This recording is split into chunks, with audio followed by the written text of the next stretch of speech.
La ayuda que el país ha venido recibiendo de los Estados Unidos, tanto directamente como a través de diversas instituciones internacionales, debe canalizarse hacia obras reproductivas. Una ayuda económica circunscrita en gran parte a enmendar hierros presupuestales y a cubrir los vacíos que el desorden administrativo en que hemos vivido origina en la ejecución de la ley de gastos públicos, constituye más bien un perjuicio que una colaboración efectiva al programa de saneamiento de las instituciones nacionales.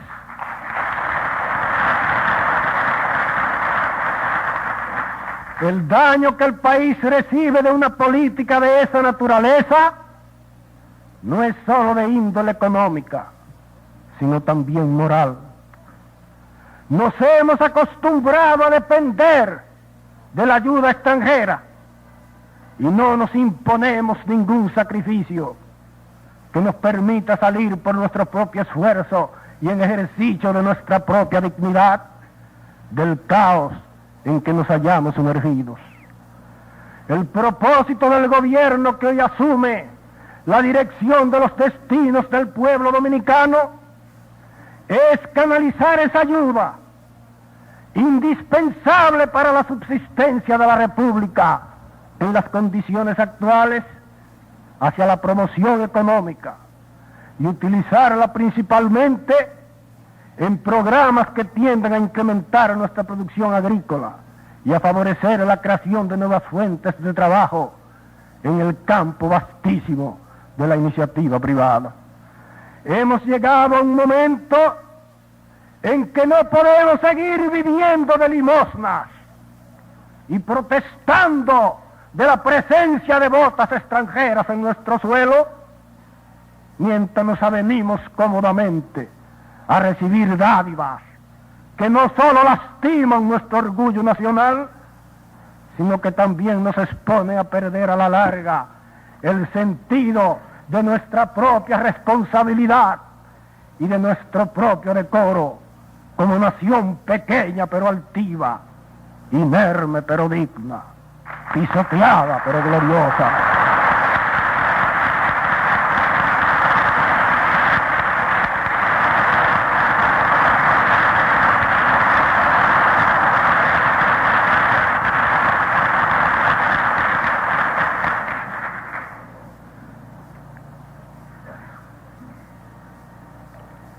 La mejor ayuda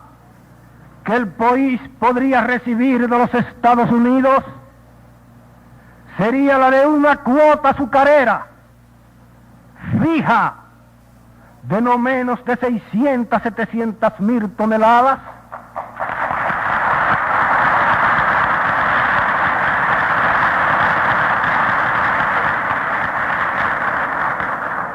y la adopción de un plan que nos permita cubrir las demandas de frutas, legumbres y otros artículos de la misma especie que fueron suplidos durante largos años por Cuba en el mercado norteamericano. Esta cuota privilegiada debe servir, sin embargo, para mejorar sustancialmente la economía nacional y para favorecer a nuestra población ávida de reformas sociales, pero no para beneficio exclusivo de intereses particulares vinculados a la industria del azúcar en la República Dominicana.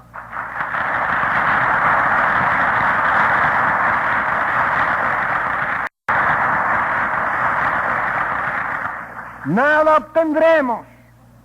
con lograr precios preferenciales para una cuota de 650.000 o 700.000 toneladas en el mercado de los Estados Unidos, si los beneficios que se obtengan con ese tratamiento preferencial solo van a tener a la larga como único destino el de las arcas de una minoría. La ley que creó el privilegio exorbitante de la exención de todo impuesto a los primeros 600.000 quintales de azúcar debe eliminarse cuando se obtenga esa cuota, y un precio tope como el que rigió en Cuba cuando Cuba gozaba en el mercado de Estados Unidos de ese mismo tratamiento de preferencia debe establecerse para canalizar hacia la población necesitada del país la ayuda norteamericana.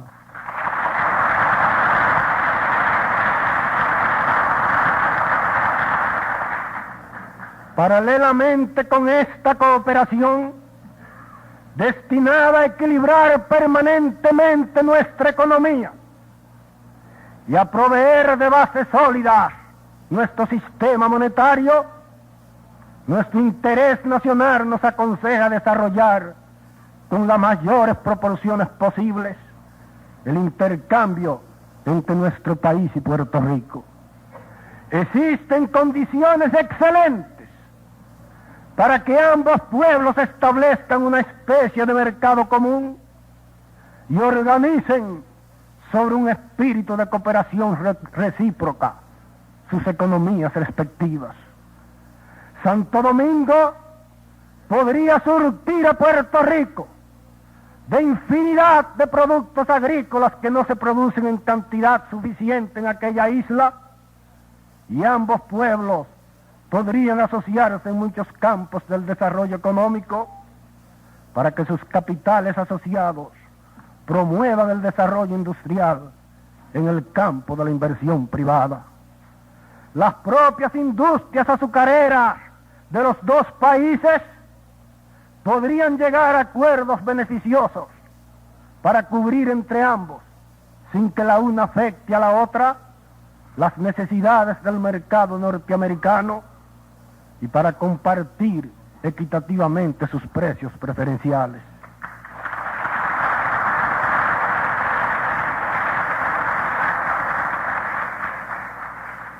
Hay ciertas cosas que debo dejar terminantemente aclaradas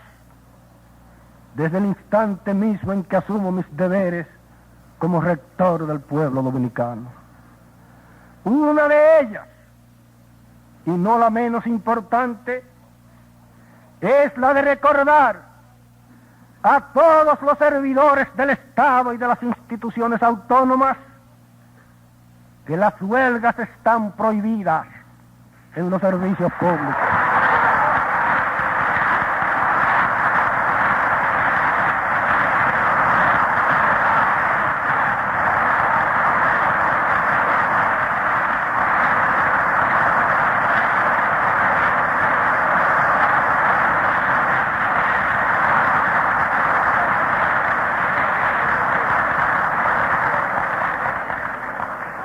En consecuencia, cuando durante el gobierno que hoy se inicia se declare una huelga que afecte un servicio de la categoría de los ya señalados, los huelguistas quedarán automáticamente cesantes y serán sustituidos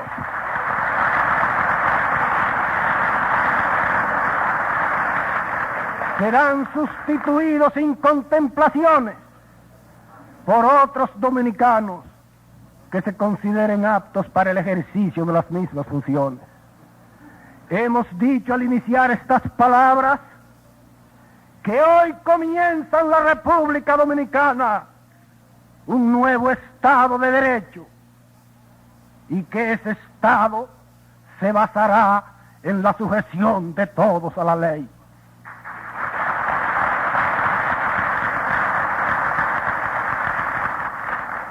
La ley número 56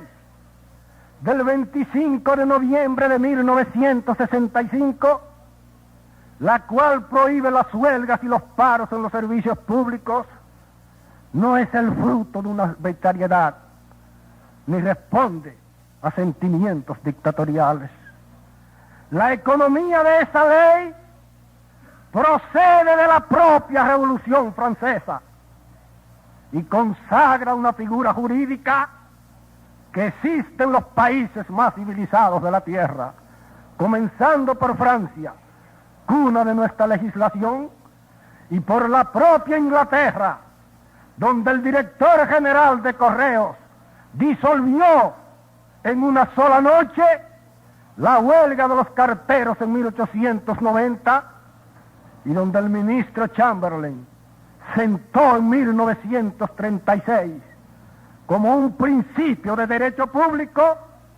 la doctrina de que ningún gobierno, sin negar su propia razón de ser, que es la de asegurar el funcionamiento de los servicios del Estado, podría admitir que estos puedan ser descontinuados y desorganizados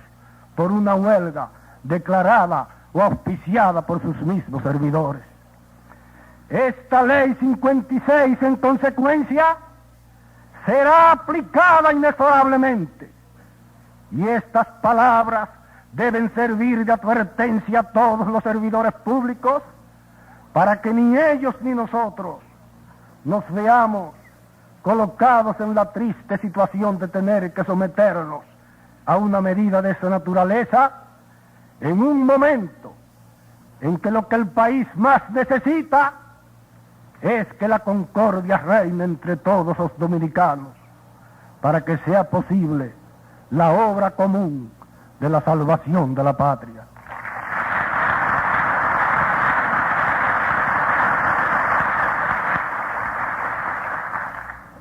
Otra cosa que también deseo señalar en estos momentos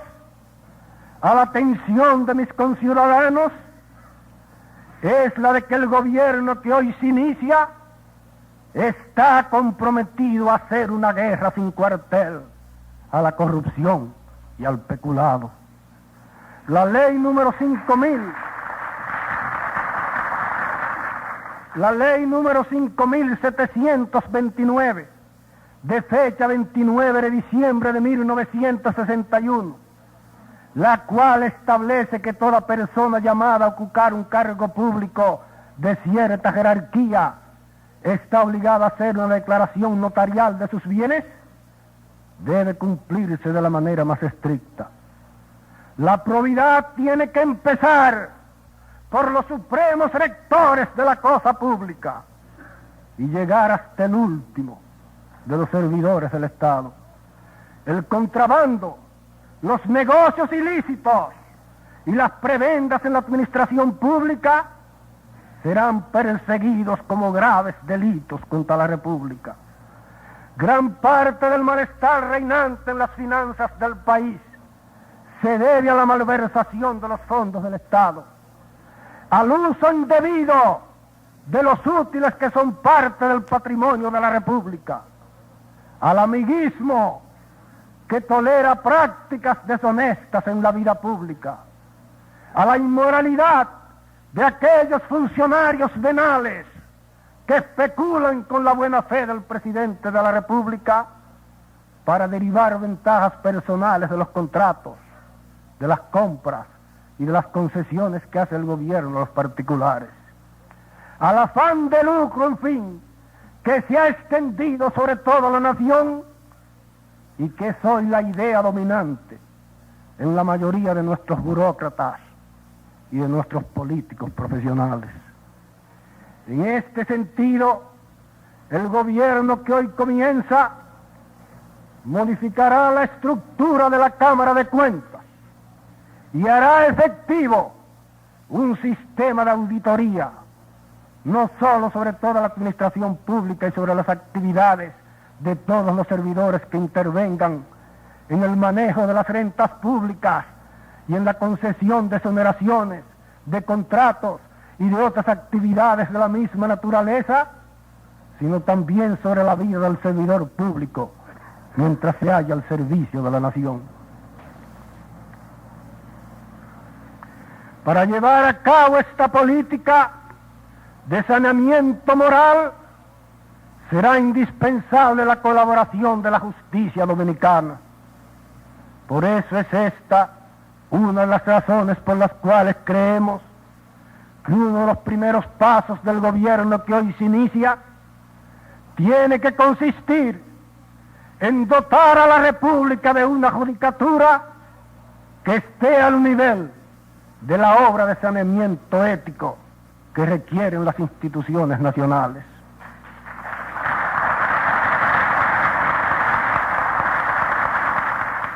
Nuestro propósito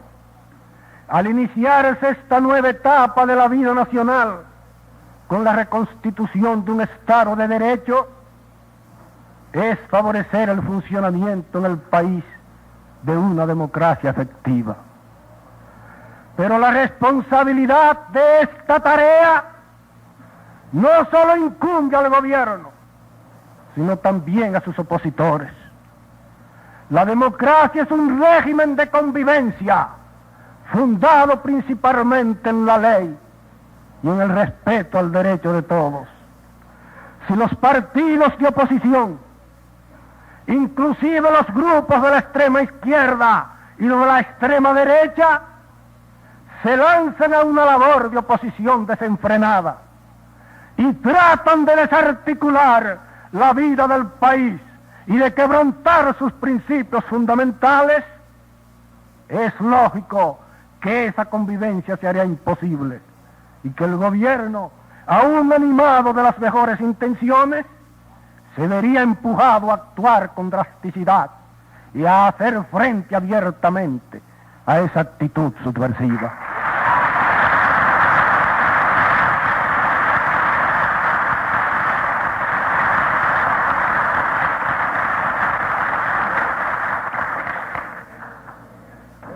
El deber de todos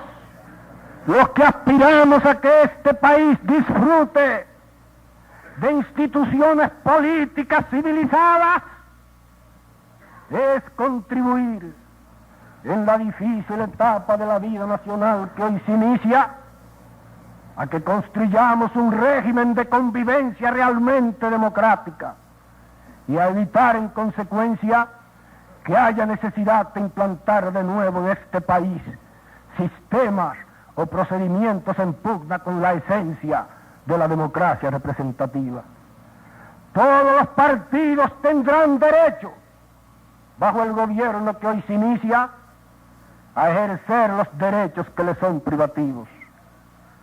Pero cualquiera que intente obstruir el libre funcionamiento del gobierno constitucional, llevar la discordia al seno de las Fuerzas Armadas, desarticular la economía de la nación, mantener un clima de agitación en las empresas estatales, desviar las organizaciones sindicales de su misión natural, que es la de defender y salvaguardar los intereses profesionales de la clase obrera, fomentar el odio entre las diferentes clases sociales y esparcir la división y la cizaña en el seno de la familia dominicana, nos encontrará de frente, dispuesto a encarar todos los peligros y a defender al precio que fuere necesario el sagrado depósito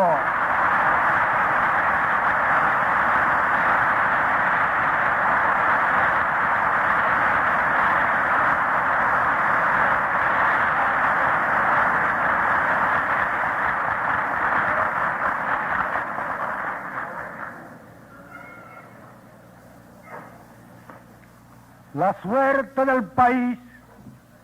no puede vivir indefinidamente sujeta al capricho o a las locuras de una minoría. Desde hace largos meses, el destino de la República se halla en manos de pequeños grupos de agitadores que actúan escandalosamente para dar la impresión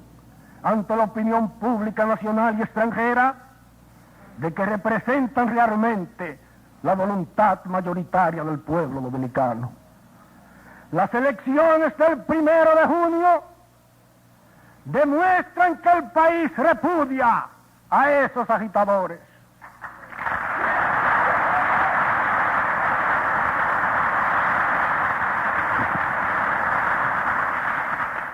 Los comicios del 1 de junio demuestran que esa minoría carece de fuerza y de autoridad para decidir por sí sola los destinos de toda la nación. En consecuencia, cuando durante el régimen que hoy se inicia se promuevan conflictos entre el gobierno y esa minoría agitadora, se tomarán las medidas necesarias para que sea la propia opinión nacional mayoritaria, la opinión verdaderamente sana, la que expresó en forma categórica su voluntad en las urnas del 1 de junio, la que pronuncie la última palabra.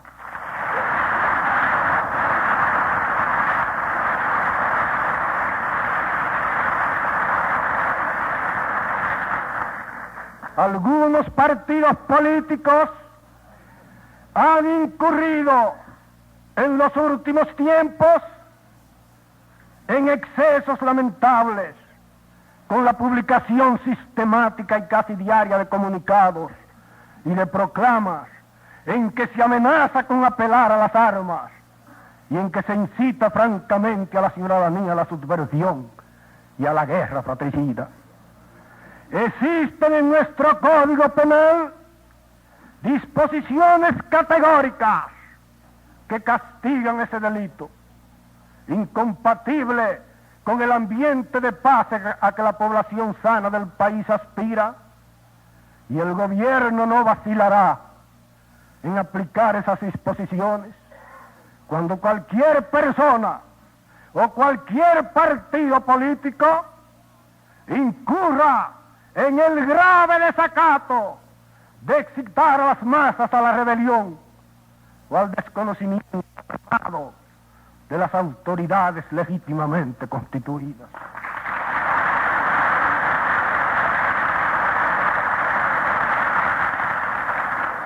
Pero todo se hará dentro de la ley y con los recursos que la sabiduría del legislador, desde los días en que se votaron en Francia los códigos que todavía no se rigen, pone al alcance de la sociedad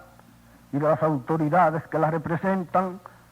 para la salvaguarda del orden y de las instituciones. No puedo dejar de hacer mención de las reformas sociales que se propone llevar a cabo el gobierno que hoy se inicia. La modificación más importante que hay que introducir en nuestras estructuras tradicionales es la de la tenencia y redistribución de la tierra en la República Dominicana.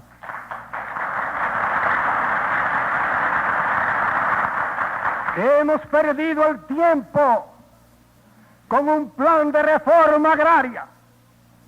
que se reduce, como ocurre en otros países de la América Latina, a un simple cartel de propaganda política, utilizado principalmente por los partidos con fines electorales. Aún no sabemos siquiera, al cabo de más de un lustro de haber iniciado la reforma del agro nacional, de cuántas hectáreas dispone el Estado para su redistribución entre nuestras masas rurales. Muchas de las grandes fincas que constituyen el patrimonio del Estado dominicano se hallan en poder de particulares y lejos de contribuir a minorar el problema del latifundio, no han hecho sino extender y agravar esa injusticia en perjuicio de la casi 3/4 partes de la población nacional, constituida por los sectores que residen en las zonas rurales. La reforma agraria tiene que comenzar por la localización y recuperación de esas tierras para su distribución inmediata entre los campesinos dominicanos. Pero no basta con que el Estado se desprenda de una parte importante de las tierras que posee y que son producto de los feudos que heredó durante la colonia o de confiscaciones hechas a raíz del movimiento democrático de 1961, sino que es también necesario que los particulares que poseen grandes latifundios, principalmente en el Cibao y en el este de la República, comprendan que también tienen que cooperar en esa obra de reestructuración del agro nacional en beneficio de nuestras clases desposeídas.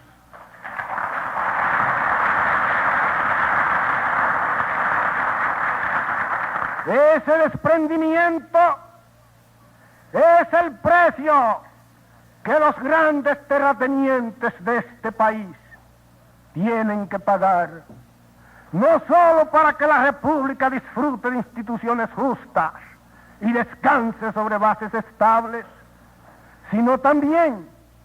para que los que poseen grandes riquezas conserven la parte que deben conservar, sin temor a que los bienes regados con el sudor de su frente o recibidos de manos de sus mayores desaparezcan arrastrados por una conmoción social que ya se siente en la atmósfera, como esos movimientos geológicos que se anuncian por ruidos subterráneos, solo perceptibles para el hombre de ciencia que sigue con atención desde su observatorio las palpitaciones del mundo de la naturaleza.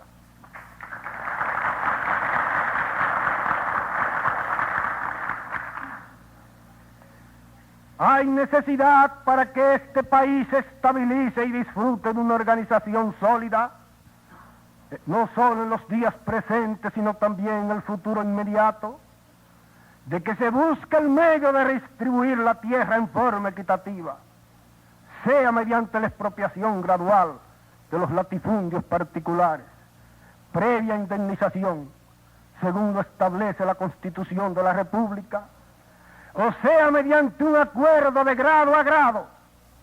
que permita que la actividad de los que acaparan el agro nacional se canalice en parte hacia otros campos, como el de las empresas de carácter industrial, gracias, por ejemplo, a un trueque de una parte de esos feudos por otra cantidad equivalente en las acciones que pertenecen al Estado en el emporio industrial que administra desde fines de 1961. El Estado podría ceder todo o parte de sus acciones en la Fábrica Dominicana de Cemento, en la Compañía Anónima Tabacalera, en los Molinos Dominicanos, en la Fábrica de Pinturas Pinoca, en la Fábrica de Papel y en la propia Corporación Azucarera Dominicana, a cambio de tierras para la parte más sufrida de nuestra población.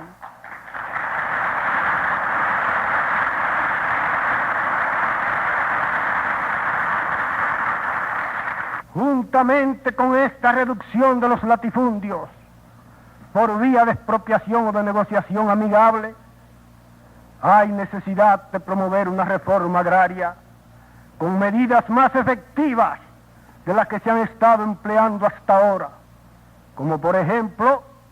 con el establecimiento de un régimen que permita la incorporación a la reforma agraria de las tierras que se hallan insuficientemente explotadas y con la adquisición mediante condiciones de pago satisfactorias de las tierras situadas en regiones donde abunda el minifundio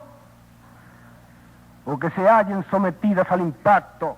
de una explosión demográfica de proyecciones desmesuradas. Estamos en víspera de emprender la gran tarea de la construcción de las presas que el país reclama con más urgencia.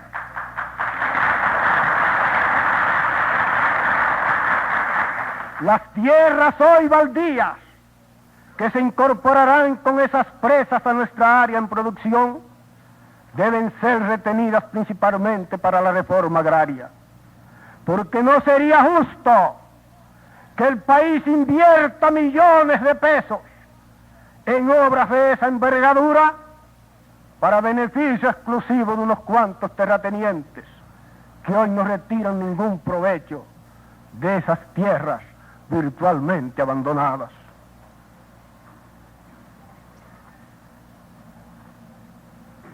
En el campo internacional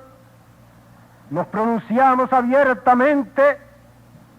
en favor del mantenimiento de relaciones diplomáticas con todos los países de América, sin importarnos el carácter de las instituciones bajo las cuales viva cualquiera de ellos,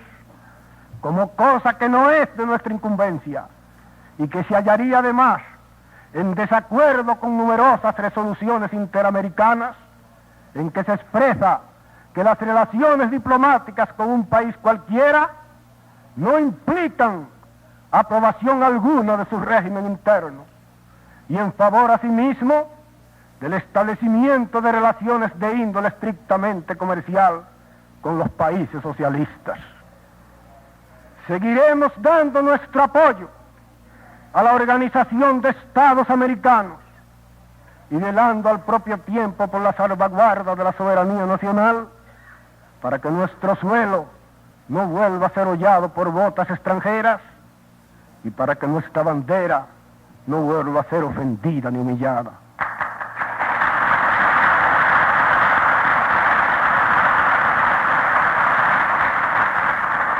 Estamos convencidos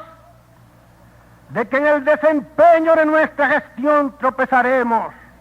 con muchos intereses creados. Somos un país donde el privilegio juega un papel importante en la vida pública y donde el egoísmo personal prevalece sobre los intereses nacionales. Los primeros que se sentirán afectados por nuestra conducta y que reaccionarán contra nosotros, acaso en forma violenta, serán nuestros propios partidarios políticos. Los que nos dieron sus votos y trabajaron en beneficio de nuestro ascenso al solio presidencial, creerán, como es costumbre en nuestro país, que hemos venido a la presidencia de la República a defender los intereses de un partido y no los de la nación.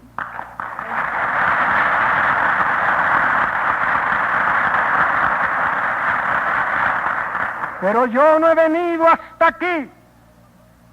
como presidente de los afiliados del Partido Reformista, sino como presidente de todos los dominicanos.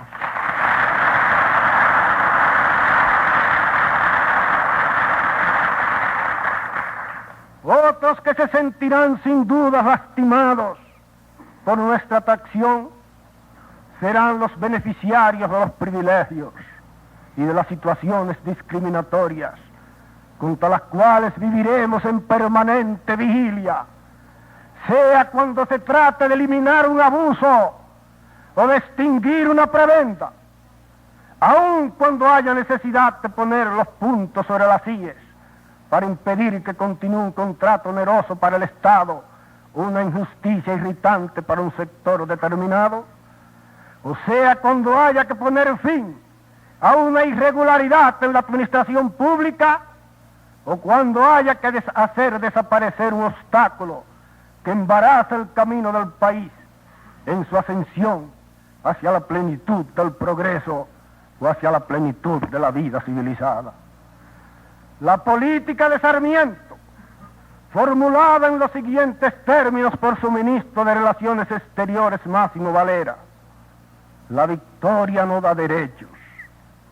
servirá de pauta a la administración que hoy se inicia. Para nosotros, si algo crea la victoria, no son derechos, sino obligaciones.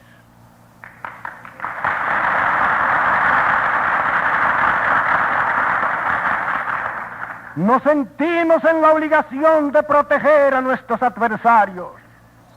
contra los que pretendan abusar del triunfo obtenido y contra los que quieran instaurar de nuevo del país un régimen de persecución política y de retaliaciones.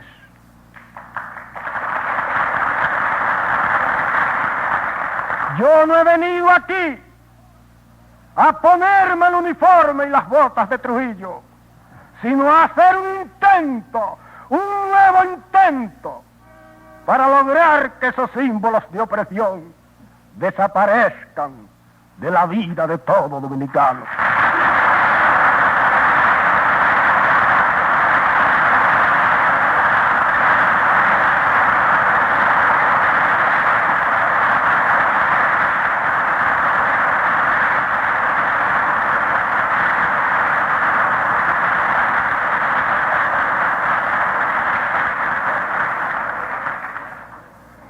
El presidente provisional, doctor Héctor García Godoy,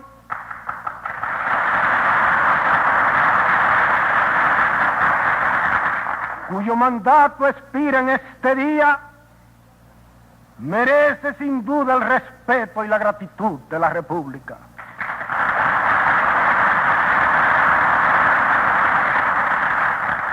Su gestión, aunque llena de dificultades, quedará en el país como un ejemplo de moderación y de sensatez, y su nombre de gobernante pasará a la historia envuelto en un aura de ecuanimidad republicana.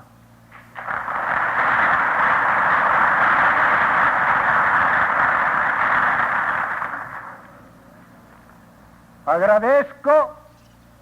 en mi nombre y en el del pueblo dominicano la prueba de solidaridad que hemos recibido de los países que se han hecho representar por medio de misiones especiales en este acto y que se asocian así al júbilo que a todos nos produce el hecho de que haya sido superada la crisis que por un momento nos hizo suponer que la antorcha de la civilización, traída aquí por el descubridor de América hace más de 4 siglos, estaba a punto de extinguirse en el solar donde precisamente se encendió por primera vez esa luz 2 veces milenaria.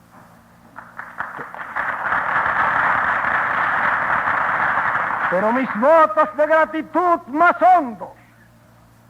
van dirigidos al pueblo que me escogió por abrumadora mayoría para confiarme su destino en uno de los momentos más difíciles de su tormentosa vida política. 2 sectores de nuestra población me imponen sobre todo el deber de testimoniarles en esta ocasión mi reconocimiento más vivo. La mujer, sobre todo las madres dominicanas, que en su mayoría apoyaron mi candidatura porque entendieron que ella garantizaría, mediante la convivencia de las diversas ideologías políticas en el seno de la República, la tranquilidad de todas las clases sociales. Y el campesino de las 26 provincias del país, que se asoció a su vez desde un principio a la causa del Partido Reformista y que dejó constancia de su sensibilidad cívica en las mismas urnas donde los agitadores de la ciudad dieron prueba en cambio de analfabetismo moral y analfabetismo político.